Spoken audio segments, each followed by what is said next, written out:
राधे राधे दोस्तों, सबसे पहले आप सभी का स्वागत है मेरे चैनल काव्या कजरी पर।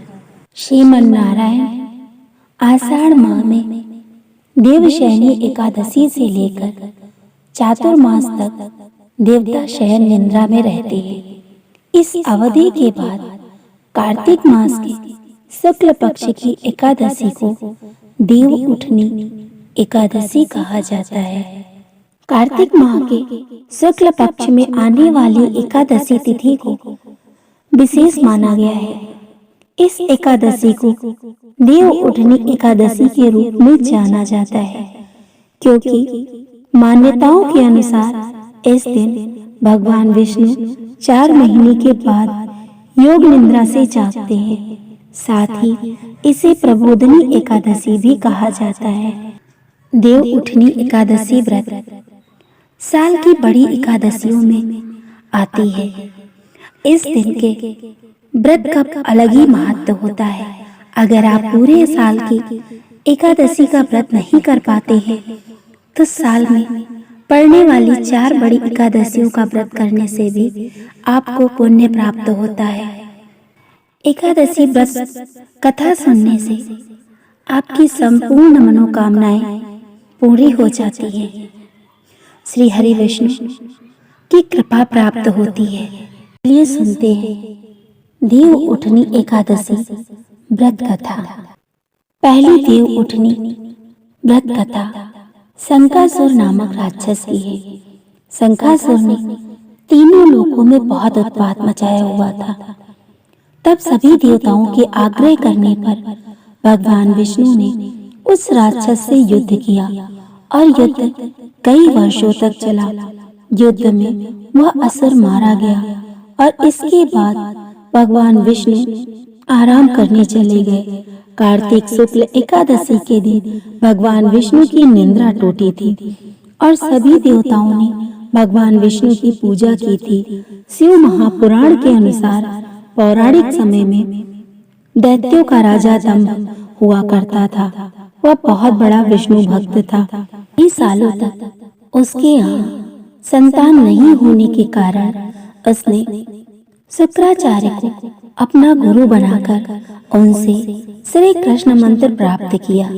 ये मंत्र प्राप्त करके उसने पुष्कर सरोवर में घोर तपस्या की। भगवान विष्णु उसकी तपस्या से प्रसन्न हुए और उसे संतान प्राप्ति का वरदान दे दिया। भगवान विष्णु के वरदान से राजा दंभ के यहाँ एक पुत्र ने जन्म लिया। इस पुत्र का नाम शंखचूर्ण रखा गया। बड़ा होकर शंखचूर्ण ने ब्रह्मा जी को प्रसन्न करने के लिए पुष्कर में घोर तपस्या की। उसकी तपस्या से प्रसन्न होकर ब्रह्मा जी ने उसे वरदान मांगने को कहा। तब शंखचूर्ण ने वरदान मांगा कि वह हमेशा अजर अमर रहे। वह कोई भी देवता उसे नहीं मार पाए। ब्रह्मा जी ने उसे वरदान दिया और कहा कि वह बद्री वन में जाकर धर्मध्वज की पुत्री तुलसी जो तपस्या कर रही है उससे विवाह कर ले। शंखचूर्ण ने वैसा ही किया। तुलसी के साथ विवाह के बाद सुखपूर्वक रहने लगा। उसने अपने बल से देवताओं, असुरों, दानवों, राक्षसों, गंधर्वों, नागों, किन्नरों, मनुष्यों तथा त्रिलोक के सभी प्राणियों पर विजय प्राप्त कर ली। वह भगवान श्री कृष्ण का परम भक्त था। शंखचूर्ण के अत्याचारों से सभी देवता परेशान होकर ब्रह्मा जी के पास गए और ब्रह्मा जी उन्हें भगवान विष्णु के पास ले गए। भगवान विष्णु ने कहा, शंखचूर्ण की मृत्यु भगवान शिव के त्रिशूल से होगी, अतः आप उनके पास जाएं। भगवान शिव ने चित्ररथ नामक गण को अपना दूत बनाकर शंखचूर्ण के पास भेजा। चित्ररथ ने शंखचूर्ण को समझाया कि वह देवताओं को उनका राज्य लौटा दे, परंतु शंखचूर्ण ने मना कर दिया और कहा कि वह महेश्वर से युद्ध करना चाहता है। भगवान शिव को जब यह बात पता चली तो युद्ध के लिए अपनी सेना लेकर निकल पड़े। इस तरह देवता और दानवों में घमासान युद्ध हुआ परंतु ब्रह्मा जी के वरदान के कारण शंखचूड़ को देवता नहीं हरा पाए। भगवान शिव ने शंखचूड़ का वध करने के लिए जैसे ही अपना त्रिशूल उठाया, तभी आकाशवाणी हुई कि जब तक शंखचूड़ के हाथ में श्री हरि का कवच है और इसकी पत्नी का सतीत्व अखंडित है, तब तक इसका वध असंभव है। आकाशवाणी सुनकर भगवान विष्णु वृद्ध ब्राह्मण का रूप धारण करके शंखचूड़ के पास गए और उससे श्री हरि कवच दान में मांग लिया। शंखचूड़ ने वह कवच बिना किसी संकोच के दान कर दिया। इसके बाद भगवान विष्णु शंखचूड़ का रूप बनाकर तुलसी के पास गए। शंखचूड़ रूपी भगवान विष्णु ने तुलसी के महल के द्वार पर जाकर अपनी विजय होने की सूचना दी। ये सुनकर तुलसी बहुत प्रसन्न हुई और पति रूप में आए भगवान का पूजन किया व रमण किया। ऐसा करते ही तुलसी का सतीत्व खंडित हो गया और भगवान शिव ने युद्ध में अपने त्रिशूल से शंखचूड़ का वध कर दिया। तब तुलसी को पता चला कि उनके पति नहीं है, बल्कि वे तो भगवान विष्णु हैं। क्रोध में आकर तुलसी ने कहा कि आपने छल पूर्वक मेरा धर्म भ्रष्ट किया है और मेरे पति को मार डाला। अतः मैं आपको श्राप देती हूँ कि आप पाषाण होकर धरती पर रहे। तब भगवान विष्णु ने कहा, देवी, तुम मेरे लिए भारतवर्ष में रहकर बहुत दिनों तक तपस्या कर चुकी हो। तुम्हारा ये शरीर नदी रूप में बदलकर गंडकी नामक नदी के रूप में प्रसिद्ध होगा। तुम पुष्पों में श्रेष्ठ तुलसी का वृक्ष बन जाओगी और सदा मेरे साथ रहोगी। हरे श्राप को सत्य करने के लिए मैं पाषाण यानी शालिग्राम बनकर रहूंगा। गंडकी नदी के तट पर मेरा वास होगा।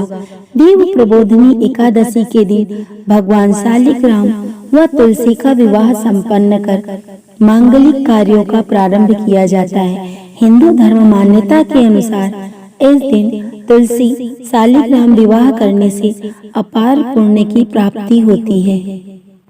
अब सुनते हैं देव उठनी एकादशी व्रत की दूसरी कथा।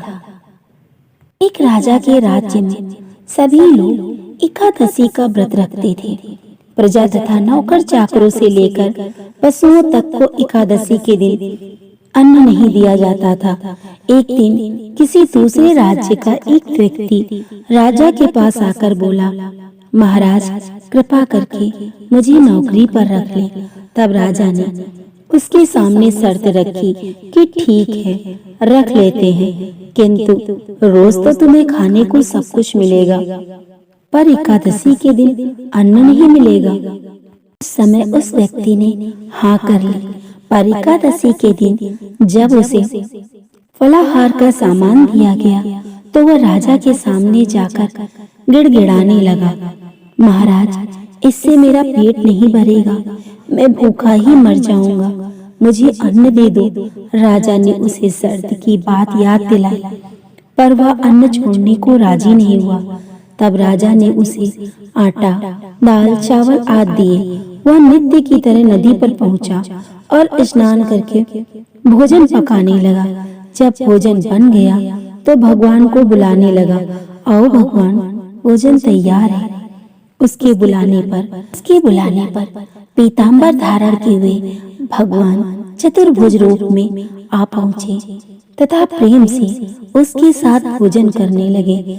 भोजन आदि करके भगवान अंतर ध्यान हो गए तथा वह अपने कार्य पर चला गया। 15 दिन बाद अगली एकादशी को वो राजा से कहने लगा कि हे महाराज, मुझे दुगना सामान चाहिए। उस दिन तो मैं भूखा ही रह गया। राजा ने कारण पूछा तो उसने बताया कि हमारे साथ भगवान भी खाते हैं, इसीलिए हम दोनों के लिए ये सामान पूरा नहीं होता है। ये सुनकर राजा को बड़ा आश्चर्य हुआ। वह बोला, मैं नहीं मान सकता कि तुम्हारे साथ भगवान खाते हैं। मैं तो इतना व्रत रखता हूँ, पूजा करता हूँ, पर भगवान ने मुझे कभी दर्शन नहीं दिए। राजा की बात सुनकर वह बोला, महाराज, यदि विश्वास ना हो तो साथ चलकर देख ले। राजा एक पेड़ के पीछे छिपकर बैठ गया। उस व्यक्ति ने भोजन बनाया और भगवान को शाम तक पुकारता रहा, परंतु भगवान न आए। अंत में उसने कहा, हे भगवान, यदि आप नहीं आए तो मैं नदी में कूदकर प्राण त्याग दूंगा। लेकिन भगवान नहीं आए। तब वह प्राण त्यागने के उद्देश्य से नदी की तरफ बढ़ा। प्राण त्यागने का उसका दृढ़ इरादा जान शीघ्र ही भगवान ने प्रकट होकर उसे रोक लिया और साथ बैठकर भोजन करने लगे। खा पी कर उसे अपने विमान में बिठाकर अपने धाम ले गए। ये देखकर राजा ने सोचा कि ये व्रत उपवास लेकर तब तक कोई फायदा नहीं होता जब तक मन शुद्ध न हो। इससे राजा को ज्ञान मिला कि वह भी मन से व्रत उपवास करने लगा और अंत में स्वर्ग को प्राप्त हुआ। तीसरी व्रत कथा चलिए सुनते हैं। देव उठनी एकादशी के संबंध में एक पौराणिक कथा प्रचलित है, जिसके अनुसार एक बार माता लक्ष्मी भगवान विष्णु से पूछती हैं कि स्वामी आप या तो रात दिन जागते रहते हो या फिर लाखों करोड़ों वर्ष तक योग निद्रा में रहते हैं। आपका ऐसा करने से संसार के समस्त प्राणी उस दौरान कई परेशानियों का सामना करते हैं। इसीलिए आपसे अनुरोध है कि आप नियम से प्रतिवर्ष निद्रा लिया करें। इससे मुझे भी कुछ समय विश्राम करने का समय मिल जाएगा। लक्ष्मी जी की बात सुनकर नारायण मुस्कुराए और बोले, देवी तुमने ठीक कहा। मेरे जागने से सब देवों और खासकर तुमको कष्ट होता है। तुम्हें मेरी वजह से जरा भी अवकाश नहीं मिलता। अतः तुम्हारे कथनानुसार आज से मैं प्रतिवर्ष 4 माह वर्षा ऋतु में शयन किया करूंगा। मेरी ये निंद्रा अल्प निंद्रा और प्रलयकालीन महानिंद्रा कहलाएगी। मेरी यह अल्प निंद्रा मेरे भक्तों के लिए परम मंगलकारी होगी। इस काल में मेरे जो भी भक्त मेरे शयन की भावना कर मेरी सेवा करेंगे और शयन व उत्थान के उत्सव को आनंद पूर्वक आयोजित करेंगे, उनके घर में मैं आपके साथ निवास करूंगा। लो विष्णु भगवान की जय, माता लक्ष्मी की जय। ओम भगवते वासुदेवाय नमो नमः। अगर आपको ये कथाएं पसंद आ रही हैं, आगे और ऐसे वीडियो देखने के लिए मेरे चैनल को सब्सक्राइब करें, लाइक करें और कमेंट करें। राधे राधे दोस्तों।